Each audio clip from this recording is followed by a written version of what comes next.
And welcome back to Fox5 on the Hill Live this Sunday morning. You know, Congress is going to be back in session next month in September, but both chambers will only have until September 30th to pass 12 spending bills. If they don't, there's going to be another government shutdown. That is not a lot of time, and it's been clear that both parties right now are far apart on a budget agreement to this point. I want to welcome back in on the Hill this Sunday morning Democratic Congresswoman Abigail Spanberger of Virginia to talk more about this. Congresswoman, good to see you this morning.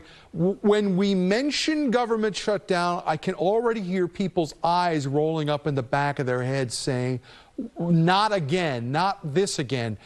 But obviously, with Republicans in control of the House now and the Democrats controlling the Senate, there have been loggerheads about spending. How likely is it that we could be in this position again in a little more than 30 days?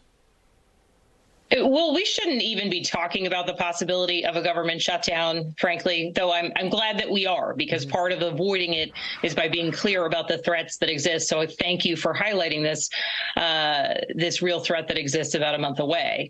I represent federal employees, I represent government contractors, and I represent an economy that gets decimated in the event of a government shutdown. And avoiding one continues to be my top priority.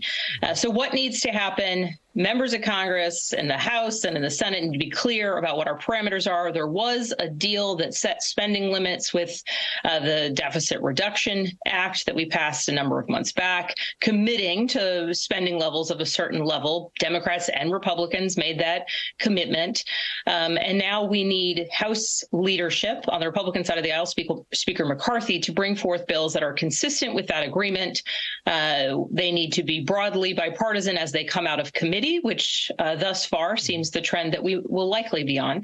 But those bills are the bills that need the vote on the floor. We cannot allow for the right wing of the Republican Party, the Freedom Caucus, to add what are essentially poison pills in our appropriations bills, because these bills have to get through the House, through the Senate, and to the president's desk, and they need to do so very, very quickly. One of the big questions about all this is whether or not Speaker McCarthy, if he announces and agrees to something, whether he can deliver it. The margins are very tight in his caucus, as we saw back in January with the marathon vote to actually get him elected.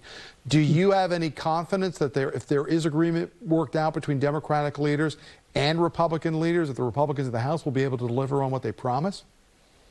The bills that are brought forth, what needs to happen is they have to be broadly bipartisan. Certainly, as a Democrat, I recognize that with Republican leadership, I may not love every aspect of an appropriations bill they bring forward, but they need to bring forward responsible bills that will get a very robust number of Democrats and Republicans.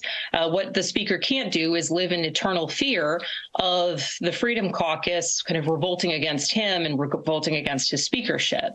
Reasonable bills that are bipartisan out of committee will have the support of the kind of meaty middle of those of us who are focused on governance and keeping the government running and funded.